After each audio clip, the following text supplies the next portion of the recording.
Hey everyone, welcome to week 12 of 15. As mentioned in my email, I am releasing this a little bit early to counteract the college being closed and to counteract me being out of the office. So the college will be closed Friday the 7th to Sunday the 9th, and then I will be out of the office Wednesday the 5th starting at 1:30, and I'll return to the office on Monday.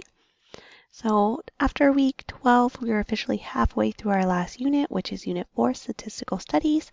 Please make sure you guys are working on your end of semester project, which will be due by the 14th.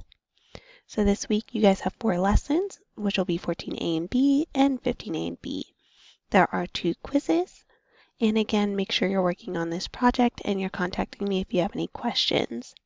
Here's a little preview of what's ahead. So week 13, you'll only have 2 lessons and your end of semester project will be due. And then 14 is that unit wrap up, any last minute activity checks and makeup work. And then 15 will be end of semester project revisions.